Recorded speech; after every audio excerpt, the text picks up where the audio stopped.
रावण का किरदार शहबाज खान निभा रहे थे, लेकिन शहबाज खान के घर से जब गुजरोगे, घर पे चढ़ के उनकी बहन बेटियों को बेइज्जत करोगे, उनको छेड़ोगे, आरोप के कोई आपके पास प्रमाण है, सच है? अमित जावेद ये बात 3 बार दोहरा चुके हैं कि बहन मर्यादा यही है। क्या प्रमाण देंगे आज आप इस शो पर?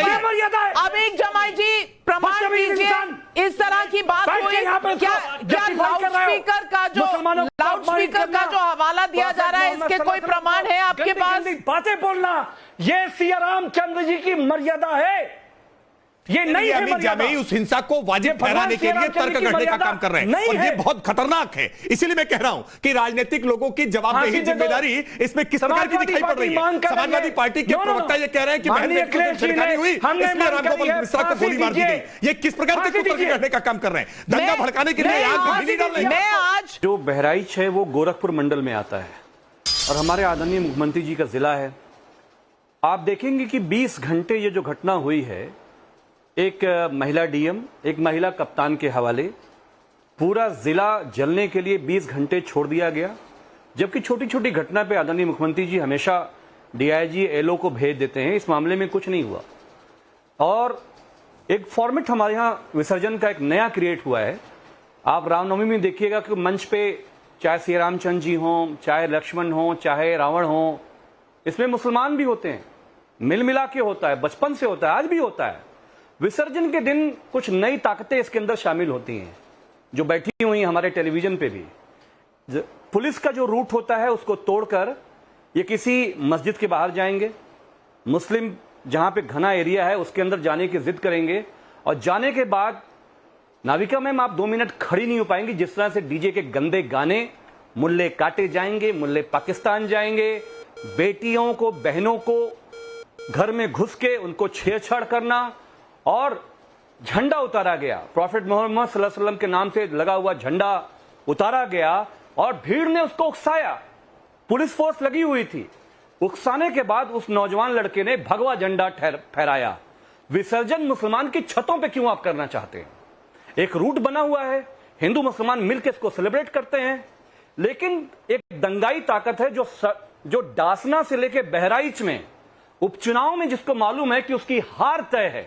कुर्मी समाज आपके खिलाफ खड़ा है, दलित समाज आपके खिलाफ खड़ा है, कुर्मी विधायक को चाटों से पीटा जा रहा है, जो पीटने वाला है उसका फूलमाला से वेलकम हो रहा है। तो लॉ एंड ऑर्डर के मामले में आदरणीय मुख्यमंत्री जी कंप्लीटली 20 घंटा अपने जिले को जलते हुए छोड़ दिए। अब सोचिए कि एक डीएम, एक कप्तान इतना नाकारा है दोनों के दोनों कि एडीजी एलओ को बंदूक लहरानी पड़ रही है। वो पिस्टल लहराते हुए कह रहे हैं कि मारो गोली। 20 घंटे आप क्या कर रहे थे?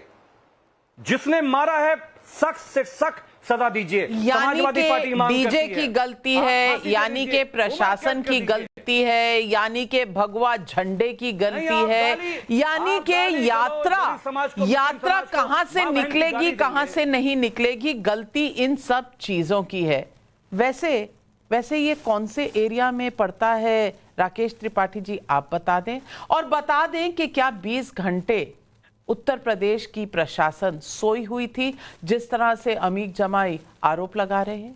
लेकिन अभी बहुत संवेदनशील मुद्दा है, और इस संवेदनशील मुद्दे पर अमीक जावेद बोलते समय एक तो फैक्चुअल चूक भी कर रहे थे और साथ साथ बहुत आपत्तिजनक बातें कही हैं। मैं आग्रह करूंगा कि कम से कम टेलीविजन पर इस तरह के आपत्तिजनक बातों को स्थान नहीं दिया जाना चाहिए, क्योंकि ऐसी बातें माहौल बिगाड़ने का काम करती हैं। मैं स्पष्ट तौर पर कहूंगा, इन्होंने कहा कि गोरखपुर मंडल में आता है, पहले भौगोलिक जानकारी ठीक करें। बहराइच गोरखपुर मंडल में नहीं, देवीपाटन मंडल में आता है। दूसरा, आपने कहा कि पूरा बहराइच जल रहा है, ये पूरी तरह से फैक्चुअल गलत है। बहराइच के महसी तहसील के महाराजगंज कस्बे में केवल ये घटना हुई है। इसको लेकर के पूरे बहराइच में आप इस घटना को जो थोपने का काम कर रहे हैं, ऐसा नहीं है। फैक्चुअल चूक दूसरी आपने की है। तीसरी बात, आप कह रहे हैं कि वो मुस्लिम बस्तियों से जा रहा है। ये मुस्लिम बस्तियां क्या उत्तर प्रदेश में नहीं है? ये मुस्लिम बस्तियां क्या भारत में नहीं है? क्या यहां भारत का संविधान नहीं लागू होता है? क्या मुस्लिम बस्तियों के भीतर से किसी प्रकार का कोई शोभा यात्रा नहीं जा सकती? कोई प्रतिमा विसर्जन के लिए यात्रा नहीं जा सकती है? क्या भारत के कानून लागू नहीं होते हैं ये? और आप कह रहे हैं कि मिलकर सेलिब्रेट करते हैं और उसके बाद कह रहे हैं नहीं, इस रास्ते से न जाने पाए, मस्जिद के सामने से न गुजरने पाए। ये किस प्रकार की संकीर्णता की सोच है? सच बात यह है कि समाजवादी पार्टी की ये जो डिवीजन वाली पॉलिटिक्स है ना, इस डिवीजन वाली पॉलिटिक्स के कारण ही ये स्थिति बनी है। अमित जावेद आपको जिम्मेदारी जिम्मेदारी से सुन रहा था मैं, आप आपत्तिजनक बात आप कर रहे थे, उसके बावजूद जिम्मेदारी पूर्वक मैंने सुना है आपको। और हम शासन व्यवस्था में है, हम निश्चित तौर पर जिम्मेदारी से सुनना भी जानते हैं और जवाब देना भी जानते हैं। और स्पष्ट तौर पर सुन लीजिए, स्वर्गीय रामगोपाल मिश्रा की हत्या करने वाले हत्यारे पाताल के भीतर भी चुपकर बैठ जाएं, योगी आदित्यनाथ जी की सरकार है, खींचकर वहां से बाहर निकालने का काम करेंगे और मुकम्मल अंजाम तक पहुंचाएंगे। दंगा करने की कोशिश अगर कोई करेगा ना तो उसको छोड़ने वाले नहीं है। उत्तर प्रदेश को हमने दंगों से मुक्त करने का काम किया है। याद करिए, उत्तर प्रदेश समाजवादी पार्टी के शासनकाल में कर्फ्यू नियति हो गई थी उत्तर प्रदेश की। कोई उत्तर प्रदेश का जिला ऐसा नहीं था जहां कर्फ्यू लगाना पड़ता हो, लेकिन हमने उत्तर प्रदेश को कर्फ्यू मुक्त करने का काम किया है। और साजिश चाहे जितनी रचने की कोशिश करिए, ये 2024 में कुछ सीटें आपको क्या मिल गई हैं कि अराजकता फैलाने वालों को, उपद्रवी तत्वों को लगती है कि ऑक्सीजन मिल गई है। समाजवादी पार्टी का कुछ प्रभाव क्या बढ़ गया कि इस तरह की घटनाओं का करने का लगातार प्रयास हो रहा है। भूल गए हो, उत्तर प्रदेश में अभी भी योगी आदित्यनाथ जी की सरकार है और पूरी कठोरता से कानून का डंडा चलेगा। आप कह रहे हैं कि सरकार के आला अधिकारी नहीं पहुंचे, एडीजी एलओ को आप स्वयं स्वीकार कर रहे हैं, तुरंत एडीजी एलओ पहुंचे हैं, सरकार के आला अधिकारी पहुंचे हैं। और निश्चित तौर पर जिन अधिकारियों कर्मचारियों की गलती है, जिन प्रशासनिक अधिकारियों की गलती है, जिन्होंने उपेक्षा लापरवाही की है, कार्रवाई उनके खिलाफ भी होगी। लेकिन अमित जावेद, सोच समझ करके बोलिएगा, आपके हर शब्दों पर भी निगाह हमारी रहेगी। अगर दंगा भड़काने की कोई चेष्टा की तो कार्रवाई पूरी मुकम्मल आपके खिलाफ भी होगी। और अपने नेता अखिलेश यादव जी को समझाइए कि ऐसे मसले पर इस तरह की छोटी छोटी बातें लेकर के वो जो माहौल खराब करने का प्रयास कर रहे हैं, वो कह रहे हैं डीजे में कुछ आपत्तिजनक बज रहा था, आप सबूत पेश करिए। डीजे में अगर कुछ आपत्तिजनक पेश किया गया है तो आप एफआईआर लिखाइए। जिन्होंने भी डीजे में आपत्तिजनक बजाया है उनके खिलाफ कार्रवाई करेंगे। बिल्कुल सही बात कही राकेश त्रिपाठी जी। राकेश त्रिपाठी जी ने एक जो बात कही है 100% सही है। योगी आदित्यनाथ जी ने कहा है कि जिनसे चूक हुई है उनको भी नहीं बख्शा जाएगा और जिन्होंने उपद्रव किया उनको भी नहीं बख्शा जाएगा। लेकिन सवाल यह है कि अगर कुछ आपत्तिजनक था तो देश में पुलिस है, लॉ एंड ऑर्डर है, एफआईआर दर्ज कराइए ना। ये आपत्तिजनक अगर हो जाएगा डीजे तो उसके बाद आप एफआईआर नहीं दर्ज कराएंगे, बस ये उकसाने का माहौल बन जाएगा तो लोग आग लगा देंगे, गोलियां चला देंगे। ये कहां का न्याय है अमीक जमाई साहब? और दूसरा आरोप जो लगाया है, क्या आपका प्रभाव बढ़ा है ये ताकत पर प्रदर्शन पर है इस वक्त उत्तर प्रदेश में?